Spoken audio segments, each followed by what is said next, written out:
bang sa mga puso'y mo sila? Laking may nila, ang layon ay magalat. Nakilala sa Kalingap Balsa. Bigas tayo, oh. Dahil ito, ayan. Uy, grabe, bigat, oh. Sa Pinggay, ito na yung 1.5, tsaka yung ano, para 3,000 pesos. Maraming salamat sa binigay mo. Wala kasi magpapantay sa bahay pag nag-aral. Bakit gusto mo magtapos sa pag-aaral? Teacher, para matulungan si kuya. No? Ganun dapat, may pangarap. Ano pangarap mo sa tatlong kapatid mo na wala pang asawa? Total, ikaw yung pinaka-tumatayong nanay at tatay. Siyempre yung kung anong gusto nila, support ko na lang sila. Akit ka ng bundok na mataas, tas minsan na dudulas ka, yung walang tulong sa'yo kasi mag-isa ka. Kaya hanggang tumulong kahit saan mapunta. Oh, Joy the Great, ikaw ang inspirasyon. Pag-ibig sa kapwa, tunay na misyon.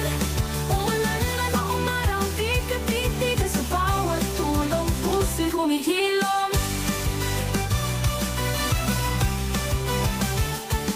Lugod ay kayang lampasan, basta't may ngiti sa kanilang mukha. Tingin sa kabundukan o sa kalungsuran. Joey the Great, ikaw ang tanglaw ng damdamin.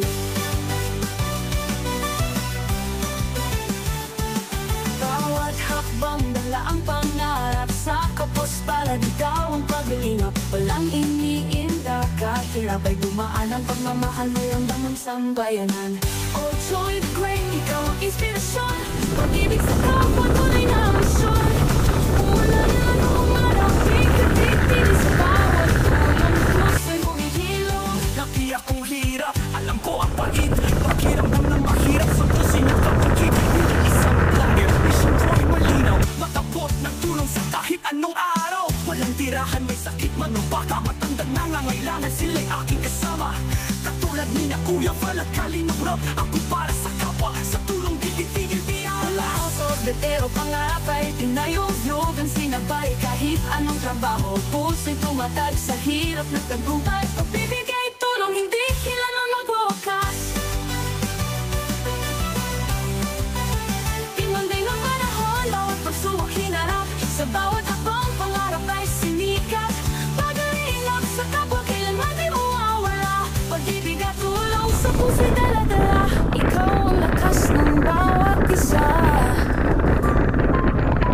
Tulong ay parang awit sa gitna ng luha. Sa pag-abot mo sa pangarap ng iba, ang mundo'y bumagaan, nagiging makulay pa. Joey the Great, salamat sa iyong puso. Inspirasyon ang lahat, liwanag sa madilim na mundo. Dahan-dahan na fade, ngunit damang-dama. Ang pagmamahal mo kailanman ay di mawawala. Oh, Joey the Great, kasi lagi nandyan para sa kapwa di magpapahinga. Joey the Great, sa aming puso'y dakila.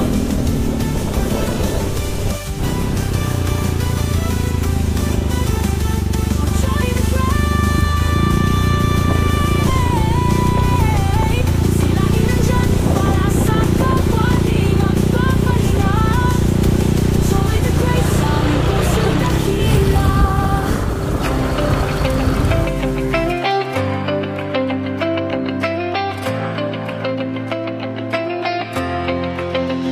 Sa bawat sulok ng Northern Samar, may kamay na handang umalalay.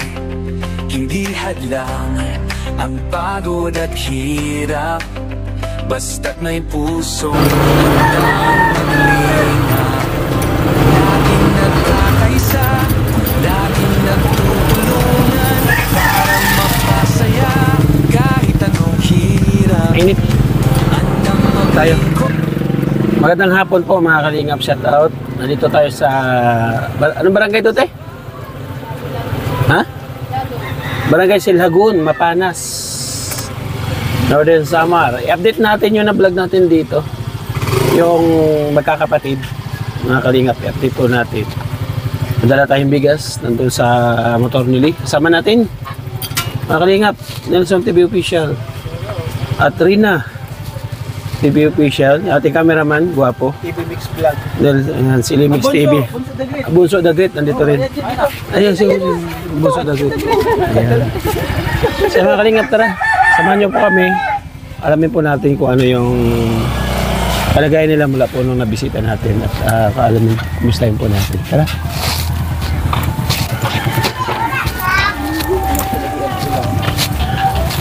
Tapos ang tubig dito, oh. Ano eh, walang patayan yan? Nice, ah. Hello. Popeye. May tao? Ay, andito si Kuya Melvin. Kumusta? Pwede tumuloy? Pwede, pwede. Sige. Ay. Pito nila, ano, kalahati lang. Ayan. Si Kuya. Pakitang may Kuya. Saan galing? Nagpunta kami dito, wala ka. Siguro na. Ha? Siguro na. Nagbuhat po. Dito tayo. Kopra. Ano yung may upuan? Para, urip mo dito tayo. Kasi mga kapatid mo, No? asan sila? Sa, ano? Sa? Sa, Nasa bukid? Mm. Ah, nasa bukid. Okay, ito. Kumusta buhay? Anong balita? Ha? Ganit pa rin. Ganun pa rin? So, kaya ako nagpunta dito kasi nung na-vlog ka, actually matagal na ito eh. And then, ngayon lang ako nabalitaan mo, nagpunta kami. Mm. So, anong pakiramdam mo na wala ka? Nagpunta kami. Ha? Hinayang. Ano na? Hinayang sa Nang hinayang. Lakas mo lang boses.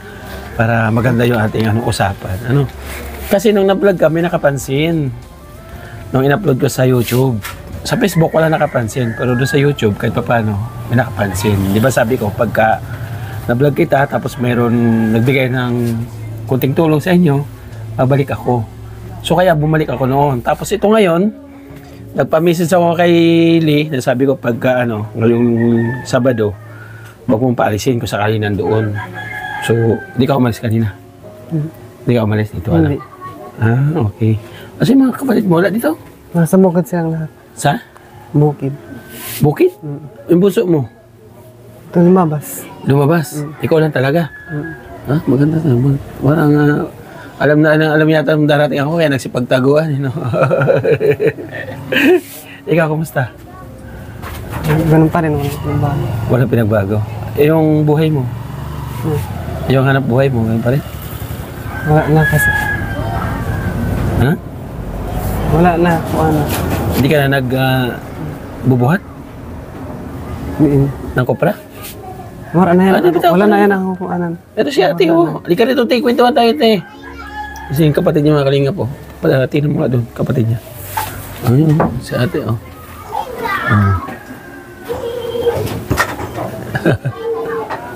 Siya ang bunso, di ba? Oo. Siya ang bunso. Ito yung pinakamasipag dito sa bahay. Tumutulong. Tawag kayo, kuya. Nasa si si Son. Son! Son! Akin na yung bigas, bigyan natin sa kanila. Oh, may dala kaming bigas pang konsumo nyo. Huh? Sino yung mag-aaral ngayong pasukan? Yung bunso namin. Yung iba, walang gusto mag-aaral? Bakit ayaw nila? Bubuhat din sila kasi ng kopra. Hindi, yung isa pa, yung, di ba medyo may sumunod sa kanya? Sino yung pangalan? Nick Neil. Si Nick Ning, mag-aaral yun? Ayaw din kasi nilang mag-aaral. Dito si ayun may bigas tayo, oh. Dito, ayan. Uy, grabe yung bigat, oh. Yun, oh. So, 25 kilos. Galing nga ito kay Ate Pinky Papi. Si Ate Pinky Papi nanonood sa atin at sumusuporta din sa ating paglingap. So, sabi niya, Kuya Joey, padalhin kita ng 3,000. No, salamat sa panggustuloy natin, Pinky, papunta rito kasi malayo po talaga mula Katarman hanggang dito. So, halos kulang-kulang 3 oras. No, kasi mula doon sa bayan namin sa Palapag hanggang dito, 1 oras din 1 oras din. So, malayo po talaga. So, thank you sa pamasahe. Nagbigay ng 3,000. Yung 1,500, binili natin ng bigas. Actually, nasa 1,400 plus lang siya. And then, bumili kami ng tubig. So, kumonsumo siya ng 1,500. Ngayon, para makompleto yung 3,000, ibigay natin sa kay Kuya Marvin ang kabuhan. Ito yung 1,500, Kuya. Oh. Wala na laman ang wallet natin. Tipinki, ito na yung 1,500 tsaka yung para 3,000 pesos. Saan mo, Tipinki? Thank you. Maraming salamat sa binigay mo. Sir. Oo, tsaka sa ano, bigas. bigas. Ang plano ko sana, i-grocery kayo ng 1,000, tapos 500 yung may titira sa kanila. Hindi, naisip ko naman, sabi ko baka may personal sila pangangailangan, kasi pag nag-grocery tayo, automatic lang, di ba? Dilata, noodles, kape, ganun. So, ikaw na bahala, no? Kung ano yung magagamit mo dyan. Di ba? Kaya ko natanong, kung sino yung mag-aaral ngayong pasukan, di ba, ang pasukan ngayon, June. So, kaya ko natanong, kasi malay natin, no? May makapansin, kasi mga kapatid mo, wala talaga nakapagtapos. Ikaw, hanggang anong grade ka lang? 12. Nakatapos ka rin. Grade 12, nakagraduate ka ng grade 12. Nag-stop ako nung grade 12 ako. Yung papasok pa lang, upo ka, Pi. Nakawit ka na. Dito ka, sa gitna. Ayan. Yung grade 12 ka na? Anong doon? Patapos na? Gitna? O umpisa pa lang? Ano? Umpisa. Mga Ay, ilang buwan? patapos na. Patapos na? So may posibilidad na pwede ka mag-grade 12 ulit ngayon? Kaya mo pa? Wala kasi magpapantay sa bahay pag nag-aral ako. Hindi, malaki naman si Bunso. Hindi, makakuhaan. Para matapos mo yung grade 12. Kasi si Ate Pinky Pape, malay natin, magbigay ng tablet kung ano, para kahit papano, makatulong sa mga online na aralin. Mag-decide ka, para kahit papano, makaano ako ng gamit ba? Uniforme, sapatos, gamit, saka pag-school, saka bag. Ikaw, Bi, anong grade ka? Grade 5. May uniform ka na? Wala ka pa uniform? Sapatos? Wala rin. Bag? Wala. So, yung bag mo nung isang taon, nakarang taon, hindi na pwede. Sira na. Bakit gusto mo magtapos sa pag-aaral? Bakit gusto mo makatapos? Ha? Anong gusto mong, yung anong pangarap mo pagka natapos ka mag-aaral? Teacher. Para matulungan si kuya. No? Yung mga kapatid mo, walang gusto mag-aaral, yung mga lalaki. Siya lang ba yung babae talaga? Ilan kayo? Tatlo silang bahay. Nasaan yung dalawa? Yung dalawa may asawa na. So ilan kayo?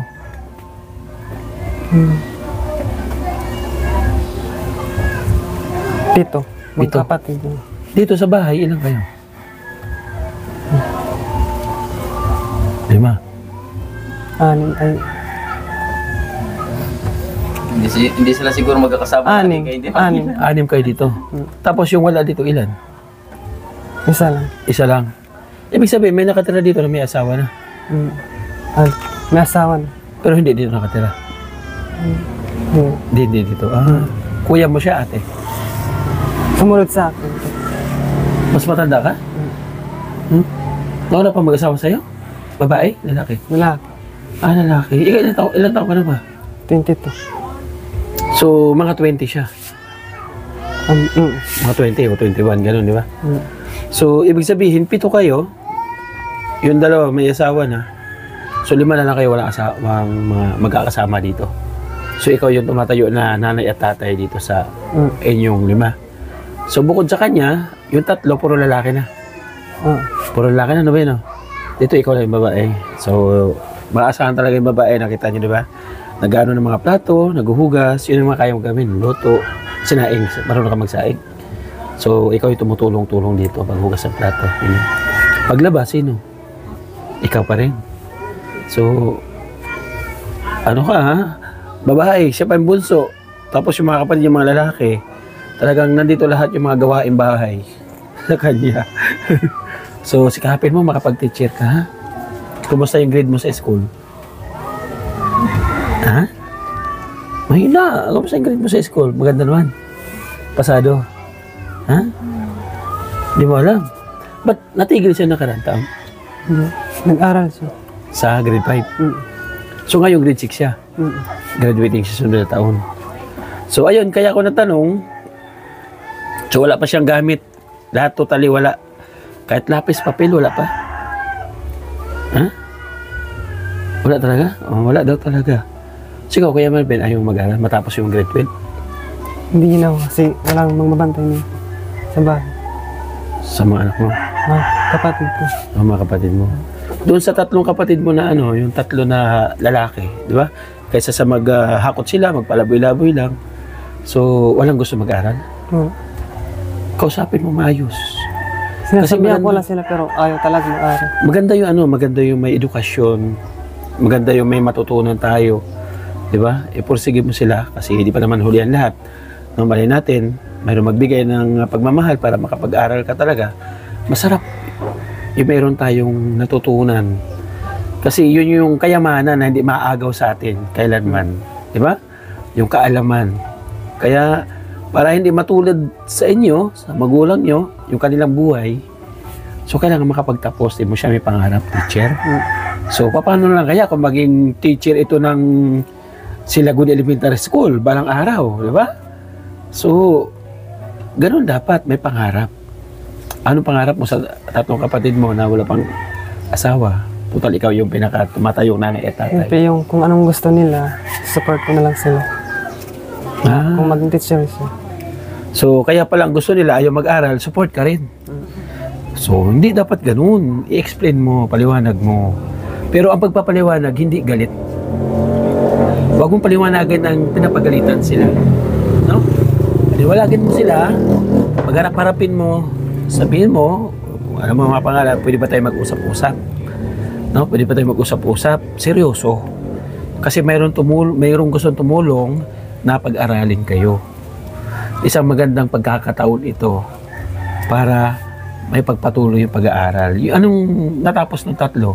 Yung isa, yung matanda konti, anong grade siya? Grade 9. Grade 9. So grade 10, gagraduate din ng ng senior high. Ay hindi pa, tama. Grade 10, di ba? Tapos papasok na senior high, di ba? So isang taon na lang. Yung isa, sumunod, anong grade? 5. Grade 5. So wala pang graduate ng elementary. Yung isa, Nag-5 din. ha? Kambal kasi 5. Para sila. So, kausapin mo yung grade 5. Kahit pa paano makagraduate mo na. Pero may chance pa na makapasok pa sila ng grade 5 ulit o grade 6 na. Grade 5. Grade 5. Doon sila natigil sa grade 5. Mm. So, subukan mo. O, tayo mo na, nagpasan pa ni Bonso, di ba? Si Bonso, grade 6 na. Kumbinsihin mo sila, kausapin mo. Para kahit pa paano maliwanagan sila. Kasi nasa sayo. Di ba? Although ngayon ayaw nila, kasi gano'n nakikita nila sa school iparealize mo yung mangyayari sa mga susunod na henerasyon. Di ba? Iparealize mo sa kanila kung anong magiging resulta pag nakapag-aral sila, kung anong magiging resulta pag hindi sila nakapag-aral. Di ba? Anong hanap buhay ng tatay mo? Nagkukupra. Nagkukupra. So, kung gusto niyo matulad sa tatay niyo na hanggang pagkukupra na lang, di ko naman po binababa yung pagkukopra, no? Nakaka-proud po yung mga pagkukopra. Pero maganda pa rin po yung talagang may natatapos po sa isang pamilya. Di ba? Meron mag-aahon ba? So, hindi naman natin masabi na lahat ng mga kapatid niya ay maging professional. So, napaka-buenas na po pagka mayroon po ganong pamilya. Congratulations po. So, yung dalawa sa mga kapatid niya na nakabata sa kanya, o tatlo man, sabihin natin, masarap sa pakiramdam na mayroon kang magandang resulta. Di ba? Oh. Sa tingin mo, kaya mo silang kumbinsihin? Kausapin mo sila, ha? Kasi, mag-message kayo at alam mo kung mayroong makakapansin, teka lang, huwag ka muna umalis yan. Lumingon, seryoso ito. Diyan ka lang. Uy, nandali ito, may sasabihin ako sa'yo. Magpapasok ka na. Yung bunso niya walang gamit. Napakahirap po mag-aral na wala kang kagamit-gamit man na sa eskwelahan. Wala siyang ibang inaasahan. Ang mama mo, nagpapadala pa din, ha? Minsan, napadala siya. Minsan. Gaano kadalas ang minsan? By Nora Dalawang Honor. Ay, tama ba yun? Belma Santos? Gaano kadalas ang minsan? 2 buwan. Tuwing 2 buwan. Magkano pinapadala? Umagal na. 1K. Ha? Umagal na dati. Isang buwan ngayon, 2 buwan na. 2 buwan? 1,000? Paano nagkakasya sa inyo? Nagkuha na lang. Pinagkakasya namin yung 1K. Wala kayong binabayaran tubig, ilaw dito? Ilaw. Ilaw lang. Magkano ang tubig nyo? Ilaw nyo? 1.5. Ay, 150. 150 pesos. Sa bagay, wala silang gamit. Wala silang electric pan. Ilaw lang talaga, no? So, 1,000. Sa 5 magkakapatid, 2 buwan. Mabuti nakakapag-survive si Marvin. Diba? Nakakagawa ka ng diskarte. Sa paggagawa mo ng diskarte, yung pinakamalaki mong kita Sa ano ba, maghapon, lingguhan? Maghapon. Maghapon, magkano kinikita mo? 350. 350. Yung ano na yun, yung anong oras ka nag-umpisa nun? Mga 6. 6 hanggang 4. ng hapon. Tapos hawak mo na agad yung pera. Tapos na pakiramdam. Masaya kasi. Masaya. May pambili ng bigas. O masaya, di ba? So ganun yung pakiramdam. Pero kung araw-arawin mo ganun, ano mangyayari sa katawan? May masakit sa liig. Pagbubuhat ng kopra. Ilang kilo yung binubuhat mo? 50. 50 kilos. Gaano kalayo Mga kalahating oras. ang paglalakad? Patag yun o Bundok. bundok? Mm. Paki-explain nga nung pinagdadaanan mo mula doon sa kopra. Sige, kasi ikaw na nagbubuhat. Paki-explain ko ano yung mga pinagdadaanan mo bago ka makarating doon sa pinakahuling destination ng pagkopra. Okay po.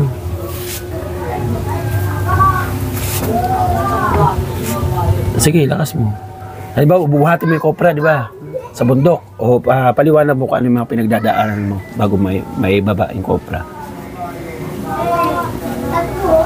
Okay po. Hmm? Pagsalata. Paano? Pagbuhat mo, patag agad. Patag muna. Patag mo na.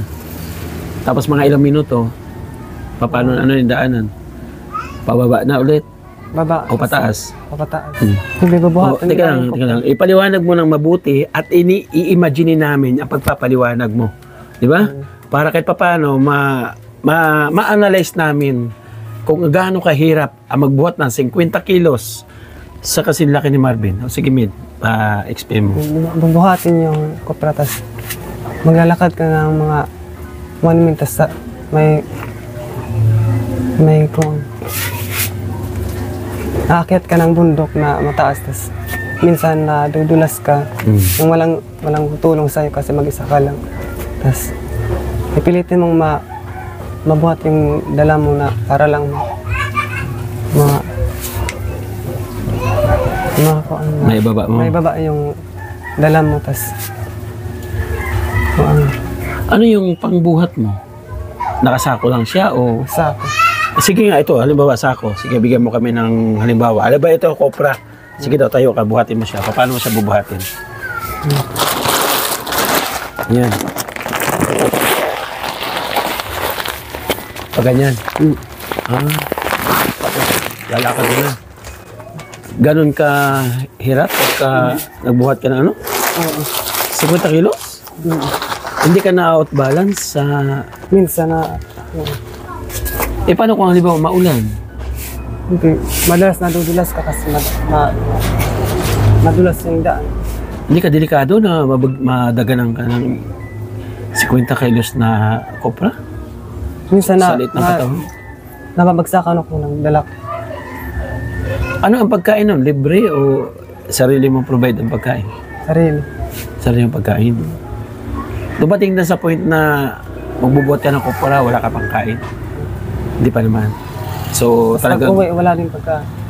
Hindi, halimbawa papunta ka doon, dumating ba sa point na hindi ka pa kumakain? Hindi pa. Talagang kumakain ka talaga muna bago ka magbuhat? Hindi. Ha? Walang kain, umalis walang kain. Walang kain? Anong oras ka lang kumakain minsan? Pag umuwi, kung kailangan pa So, umuwi ka tanghali? Hindi ka nag-i-straight na maghapon doon sa bukid? So, ayun mga kalingap, naliwanagan tayo, no? So, kung i-imagine natin, 50 kilos na kopra, kikita ka ng 350 sa isang araw, pero hindi lagi. madalas. Hindi, I mean, sa isang buwan, ilang beses, sa isang linggo, ilang beses, ganun sa 350 sa isang araw. Halimbawa, sa isang linggo, ilang beses ka nagbubuhat? Kagaya ngayong araw, wala ka nang buhat, di ba? So, ilang beses ka nagbubuhat? Kasi hindi naman, ang pagkopra, alam ko, tuwing 3 buwan, bago ka makapangopra ulit. 5. Kasi nagbubuhat din ako sa iba. Kumbaga, hindi lang isang tao yung pinagbubuhatan ng pangopra. Kung sino lang yung Parang control din yan eh. O, kumbaga, hindi lang ikaw nagbubuhat, marami rin kayo. Oo, yan. Halimbawa, yung isang kokopra na yon, halimbawa, mayroon 2 nagkokopra, kontrata mo na siya na ikaw magbubuhat o marami din kayo doon sama-sama. minsan ako lang kasi gusto ko yung maraming kita. Pinapakyaw niya. Pero may pagkakataon na marami kayo. Ano? Pag marami kayo, agawan kung ilan lang mabuhat mo, yun lang babayaran. So, sa isang sako, hindi ba 50 kilos? Magkano bayad mo? 50 kilos. Oo. Mga 200 plus. Sa Sa tag 4. tagkwat. 4 ang kilo. 200 plus. Dalawang sako lang nabubuhat mo, kumbaga. Siya maghapon na yun. Ay, grabe mga kanap, ano kahirap, no? So, maswerte pala kung halimbawa naka-4 na sako siya, maka-5 sako siya, sa isang araw, malaking pera. Mahal nga naman ang kopra ngayon, nasa 80 pesos ang kilo, no? So, ayun mga kalingap, naliwanagan tayo sa mga, mga ilang katanungan kay Marvin, no? Sa mga nais po tumulong sa kanyang kapatid, at sana makapag-isip yung mga iba, 3 pa niyang kapatid, ng mga lalaki, bugoy-bugoy yun, no? Mga palabarkada, no?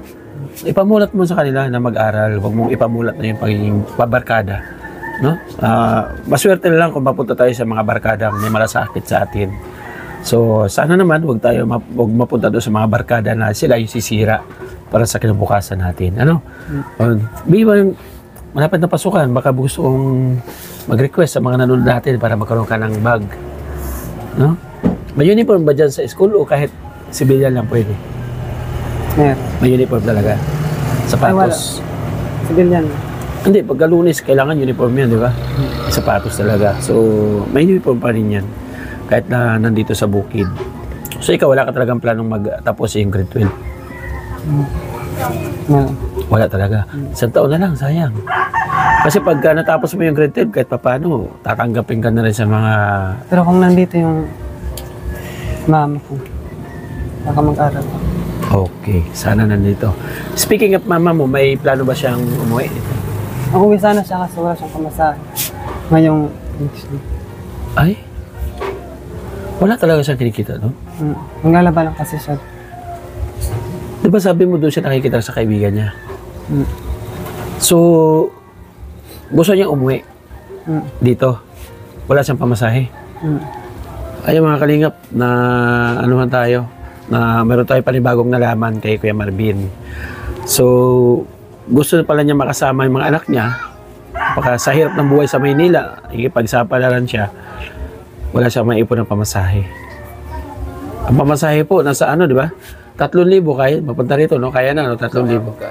3,000. Sasakay ka doon sa Pasay, papunta rito, 3,000. Siyempre, may pagkain pa yun. Siguro mag-alawas ka ng 500 pesos sa pagkain. Kasi nag-stop over yung bus. So, sa 3,000. Okay lang na, ano? So, sakali mayroong magbigay ng pamasahe para kay mama mo, gusto niya umuwi dito? Ano pangalan ng mama mo? Marites. Usapin mo siya, nanonood sa atin yan.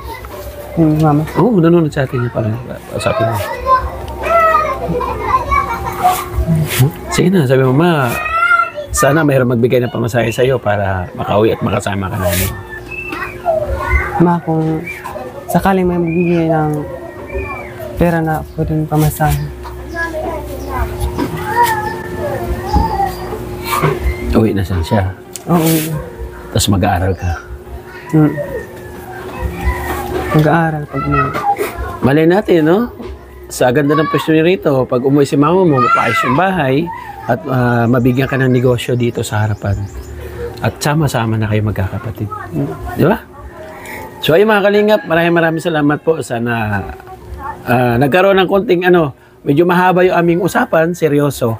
Para din naman sirpe sa kanila, sa kanyang mga kapatid. Si Kuya Marvin kasi, ulitin ko nga doon sa mga hindi nakapanood, ano yung kinamatay ng tatay mo?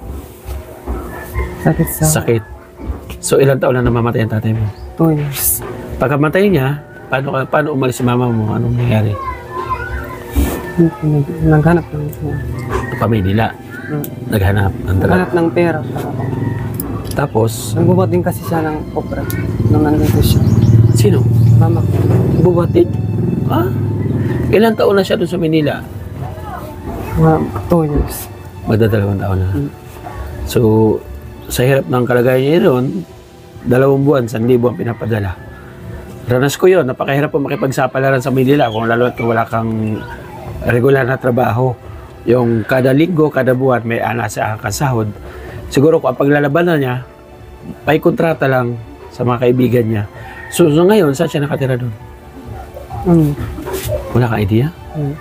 Pero wala ka man ibang balita kay mama mo? Meron. Meron? Paano? Anong klaseng balita? Minsan nag-uusap kami sa cellphone. Kinukumusta rin kayo? Okay, very good. Wala ka naman naririnig na may asawa siya doon? Wala? Oh, sana naman nga wala at para makapokus sa inyo. So ayun, by the way, maraming salamat po, Ate Pinky Papi. Ikaw na bahala sa pera, ha? Salamat. Oo, ikaw na bahala. At yun naman ang magagawa namin, ang ibigay at ihatid sa inyo yung perang ipinagkaloob sa amin. Kasi daan lang kami. Hindi sa akin yan. No? Kami lang yung daan para makarating sa inyo. Kaya sana, patuloy nyo suportahan. Ang pangalan mo pala, pangalan mo, kalimutan ko. Ha? Melissa. Yan. Bigyan nyo ng gamit si Melissa. Ngayong pasukan, papasok po siya ng grade 6 at gusto niya maging teacher. Ayan. Salamat po at supportahan natin. At sa pagbabalik, message mo ako, di ba, sa Joey the Great, ang-message ka? Message mo ako kung gusto mag-aral ng kapatid mo, yung tatlo, ha? Sino doon, para kahit papano, kung sakali mayroong gusto magbigay kay Melissa, ilambing ko rin doon sa magbibigay ng school supply para sa kanya. By the way, maraming salamat mga kalingap. So, isang panibagong kwento ng buhay na naman po ang yung natungayan ngayon sa ating munting channel. Kumbaga, yung ating mga tanong sa kanya ay isang, talaga, yung realidad ng buhay na nangyayari sa atin. So, thank you so much po. Ate Pinky Papi, maraming salamat, mabuhay ka po dyan. Salamat po sa inyong pagsuporta sa mga programa namin dito sa Sama, sa aming paglingap. Sana bigyan ko po ng karagdagang kalakasan para marami pa po kayo matulungan mga kababayan po natin. Thank you so much. Siyempre, kay Kuya Bal, maraming salamat Kuya Bal. Mag-ingat po palagi kay Ate Edna at kay Kalinga Prab. Thank you so much po. At lahat ng ambasador, shoutout po sa inyo, mabuhay po kayo. Lahat ng mga Kalingap partners, thank you so much. At kami po, mga Kalingap, at The Great Moreno, siyempre nandito ang inyong likod, ang ambassador ng Samar, si Joey the Great. Supportahan po ninyo, kasama natin DPT, Edna Condor, Nelson TV Official, at siyempre si Limix TV, mga Kalingap. Support po natin kanilang mga channel para kahit paano, lumaki-laki naman po ang views at makatulong na rin po sila sa ating mga kababayan. Thank you so much po. Sa ating kapartners, sa ating kapartners family sponsors, kanina pa po nagra-run sa ating screen. Thank you so much po sa inyo pong patuloy na suporta. Especially, siyempre nandyan, Manetary Anderson, maraming salamat po. Ate Beth Jones, thank you so much po. Marcelina, maraming salamat. Ate Arlene O'Neill, member to so much, shout out po sa inyo. Siyempre, kay Ate Nili at Sir Larry, maraming salamat Ate Nili at Sir Larry. Mag-ingat po kayo palagi dyan. Thank you so much. Ate Alma, Ate Mirna, salamat. Pagaling ka Ate Mirna. Ganun lang kay Kuya Raul, thank you. Ate Christina Sherbo, maraming salamat. Ate Amor, maraming salamat. At lahat na mga Kalingap na nanonood at umabot dito sa ating premiere. Maraming salamat. Mabuhay ka. May blessing ka na darating sa iyo. Tandaan mo yan dahil sa pagsuporta mo. Kaya Marvin, salamat na. Babay muna pasamantala. Bye. Ate Melissa. Bye po. God bless. Mag-ingat tayo palagi.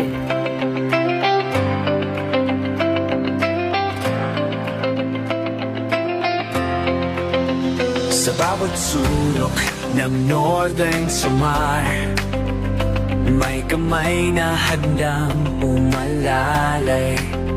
Hindi hadlang ang pagod at hirap, basta't may pusong handang maglinga.